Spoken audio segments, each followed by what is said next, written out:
প্রথমবার নিজের মেয়েকে চোখের সামনে দেখতে পেয়ে চমকে গেল আদি। হ্যাঁ বন্ধুরা, এমনটাই দেখা যাবে। তাই সম্পূর্ণ জানতে ভিডিওটিতে লাইক দিয়ে চ্যানেলটি সাবস্ক্রাইব করে দেখতে থাকুন।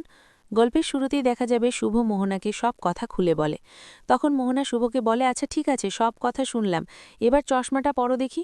আজকে সারাদিন কিন্তু তুমি চশমা পরোনি, এভাবে কিন্তু পাওয়ারটাও বেড়ে যাবে শুভলক্ষ্মী। তখন শুভ বলে, না, একদিনে আর কিছু হবে না। তখন মোহনা বলে, হ্যাঁ তাই তো, তুমি যা কাণ্ড আজকে কলেজে ঘটিয়ে আসলে, আমি তা শুনেই পুরো অবাক হয়ে গেলাম। কিন্তু তুমি পেরেছ ওই মেয়েটাকে ভালো করে জব্দ করতে, কিন্তু সাজের জন্য তুমি কেন এত কিছু করতে গেলে বলো তো? তারপরে তো এগুলো নিয়ে তোমাকে যদি আরও অপমানিত হতে হতো। তখন শুভ বলে, না না, কি আর অপমান করবে, তবে জানো তো মেয়েটার জন্য না আমার খুব মায়া হয়েছিল। যখন শুনেছি যে মেয়েটার মা নেই, ওর মা থাকলে হয়তোবা ও এরকম করতো না, ও হয়তোবা আমাদের সাজের মতোই ভদ্র হতো। তখন মোহনা বলে, সত্যি শুভলক্ষ্মী, তোমার মতো করে এখনও না কেউ ভাবতে পারে না। তাই তাই সত্যি তোমার কাছে আমি সারা জীবন কৃতজ্ঞ থাকব। তারপরে শুভ বলে, সুমিত, সুমিত কোথায় এসেছে? তখন মোহনা বলে, না, ওরা তো বাচ্চাদের জন্য গিফট কিনতে গেছে, আমার জন্যও নাকি কিনতে গেছে। তখন শুভ বলে, ও তো এরকমই। তখন মোহনা বলে, সত্যি সত্যি শুভলক্ষ্মী, আজকে এই যে আমি জীবনটা পেয়েছি, সুমিতের ভালোবাসা পেয়েছি, সব কিছু তোমার জন্য। তুমি যদি আমার জীবনে না আসতে না, তাহলে আমি নিজে নিজেকে পাল্টাতে পারতাম না। এই সব কিছুর কৃতিত্ব শুধুমাত্র তোমার। তুমি আমাকে সুযোগ দিয়েছিলে, তোমার জন্যই আমি আবারও আমার পুরনো কাজে ফিরে যেতে পেরেছি। আমার সাজবাতি এত ভালো একজন মনের মানুষ হয়েছে শুধুমাত্র তোমার জন্য। তখন শুভ বলে, না মোহনা, তুমি নিজেকে চেঞ্জ করতে চেয়েছ, তাই তুমি নিজেকে চেঞ্জ করতে পেরেছ। একটা মানুষ ভালো হতে চাইলে সে ভালো হওয়ার সুযোগ পাবে না, এটা তো হতে পারে না। দেখো না, যে মানুষটা আমার সবথেকে বড় শত্রু ছিল, যে আমার সবসময় ক্ষতি করার চেষ্টা করেছে, সেই মানুষটা কিনা এখন আমার সবথেকে কাছের মানুষ, সবথেকে ভালো বন্ধু।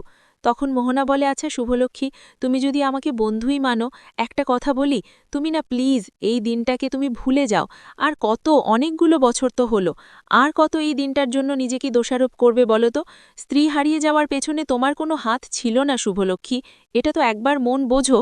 তখন শুভ বলে, আমি না কিছুতেই মানতে পারি না, মানতে পারি না। আমার মনে হয় যে আমার মেয়েটাকে আমি যদি আরেকটু আগলে রাখতাম না, তাহলে হয়তোবা আমার মেয়েটা আমাকে ছেড়ে চলে যেত না, আমার কাছ থেকে হারিয়ে যেত না।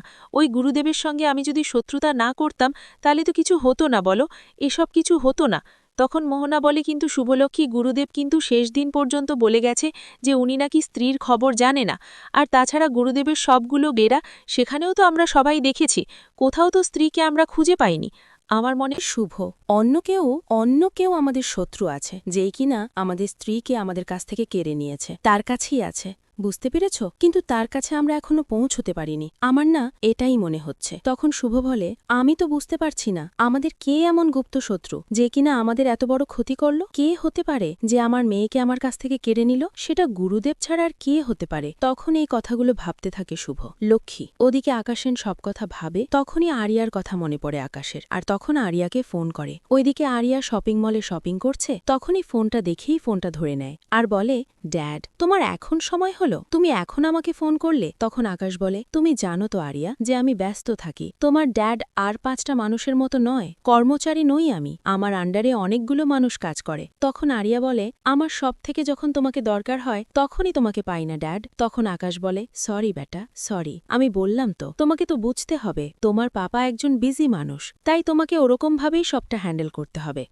তুমি আমার গুড মেয়ে তো? তখনই আরিয়া, হ্যাঁ পাপা, জানো তো আজকে না একজন মহিলা তার মেয়েকে নিয়ে খুব হাঙ্গামা করেছে। ওই যে আমরা তো সিনিয়র জুনিয়রদের নিয়ে একটু কেট করছিলাম, সেখানে এসেই আমাকে কান টেনে প্রিন্সিপালের রুমে নিয়ে গেছিল, জানো তো? তারপরে সেখানে গিয়ে কত হম্বিধম্বি যে আমাকে রাস্টিকেট করবে, এই করবে, সেই করবে। তারপর যখন জানতে পেরেছে আমার ড্যাড অস্ট্রেলিয়াতে থাকে, তখন না আর কিছুই করেনি, জানো তো? আমার মনে হয় ভয় পেয়েছে, আর আমি সবটা হ্যান্ডেল করে নিয়েছি ড্যাড। তখনই আকাশ বলে, আচ্ছা আরিয়া বলো তো, তোমাকে আমি শিখিয়েছি না যে কারো কাছে মাথা নত করবে না? সেটা যেই হোক না কেন, দরকার হলে তাকে মাটিতে পিষে দেবে, তারপরেও নিজের যেই অহংকার সেটা বজায় রাখবে, কারো কাছে কোনো দিনও মাথা নত করবে না। তুমি যেটা ঠিক মনে হবে সেটাই তুমি করবে, বুঝতে পেরেছ? তোমাকে তো আমি এই শিক্ষাই দিয়েছি আরিয়া। তখন আরিয়া বলে, হ্যাঁ পাপা, আমি জানতাম তুমি আমাকে এই কথাটাই বলবে। আমার খুব ভালো লাগছে, জানো তো, আমি সবটা হ্যান্ডেল করে নিয়েছি, চিন্তা করো না। তখন আকাশ খুশি হয়ে যায়। তখন আরিয়া বলে, আচ্ছা পাপা, আমি না আজকে বন্ধুদের সঙ্গে পার্টি করব, আর এখানে শপিং করতে এসেছি, তোমার জন্য একটা গিফট কিনেছি, সেই গিফটটা তোমাকে আমি তোমার সঙ্গে দেখা হলে দেব। ঠিক তখনই আদিও যেতে লাগলে। আদির সঙ্গে আরিয়ার ধাক্কা লাগে।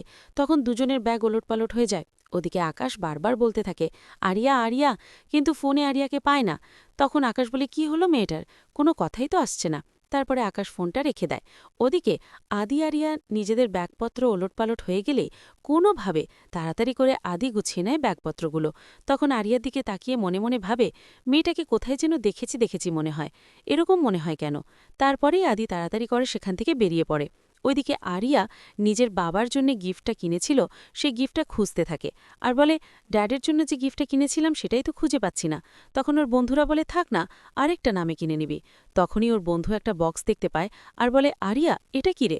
তখন সেই পেন্ডেন্টটা দেখে চমকে যায়। আরিয়া স্ত্রী লেখা ছিল। তখন আরিয়া বলে, এই পেন্ডেন্টটা কার? এটা তো আমি কিনিনি। তখন তো আরিয়া এই কথা বলে অবাক হয়ে যায়। ওদিকে সুমিত্রা সবাই চিন্তা করছে আদির জন্যে। তখন আদি সবার জন্যে গিফট নিয়ে আসে আর বলে, দেখ সবকিছু কিনে নিয়ে এসেছি।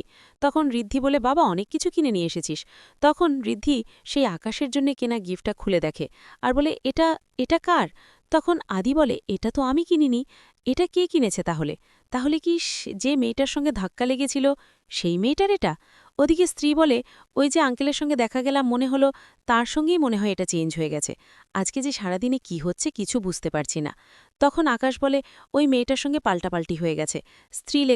স্ত্রীও একটা পেন্ডেন্ট আমি লিখে এনেছিলাম যে স্ত্রী যেদিন বাড়িতে আসবে তাকে পরিয়ে দেব, সেটা হারিয়ে ফেললাম। তখন সুমিত বলে, দাঁড়া আমি গিয়ে দেখছি, আমি গিয়ে মেয়েটাকে খুঁজে পাবো নিশ্চয়ই, তারপরে আমি চেঞ্জ করে নিয়ে আসছি।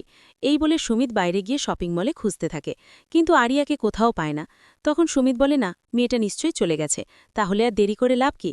তারপরে সুমিত সেখান থেকে চলে যায়। ওদিকে ঠাম্মি দাদুর আর পলকের ছবির পাশে দাঁড়িয়ে বলতে থাকে, তোমরা বাবা ছেলে তো ঠিক চলে গেলে একসঙ্গে, তোমরা নিশ্চয়ই খুব আনন্দে আছো, আর এই বুড়িটাকে একা এখানে রেখে গেলে তাই তো? আমার না আর ভালো লাগছে না। এই দিনটা আসলেই আমার স্ত্রীর কথা খুব মনে পড়ে। স্ত্রী তো এই দিনেই হারিয়ে গেছিল। আর শুভটা এখনও নিজেকে দোষারোপ করে যে ওর জন্যই নাকি স্ত্রী হারিয়ে গেছে। ওকে এত বোঝানোর আমরা চেষ্টা করলাম, কিন্তু এই দিনটাতে শুভ কারোর সঙ্গে কথা বলে না, জানো তো? শুভ নিজেই দরজা দিয়ে চুপটি করে বসে থাকে, সারাটা দিন নিজেকে কষ্ট দেয়। আমার ভালো লাগছে না, আমাকে তোমাদের কাছে নিয়ে যাও। ঠিক তখনই সেখানে ঋষি আর সাত চলে আসে আর এসে বলে, কি ব্যাপার ঠাম্মি, তুমি আমাদের ছেড়ে চলে যাবে তাই তো? এটা কি হতে পারে? আমাদের ছেড়ে তোমাকে কোথাও যেতে দেব না। এই বলেই বুড়িকে কাতুকুতু দিতে থাকে ওরা দুজন। তখন বুড়ি বলে, তোরা আছিস বলেই তো আমি আছি, তোরাই তো আমার সব কিছু। তখন এই বলেই ঠাম্মি কাঁদতে থাকে। আর সাজ আর ঋষি ওরাও খুশি হয়ে যায়। অন্যদিকে শুভ স্ত্রীর সব ছবি নিয়ে বসে পড়ে আর স্ত্রীর কথা ভাবতে গিয়ে আর বলে, আমি কি আমার মেয়েকে কোনোদিনও ফিরে পাবো না? আমার মেয়েটাকে আমার কাছে কোনোদিনও ফিরে আসবে না?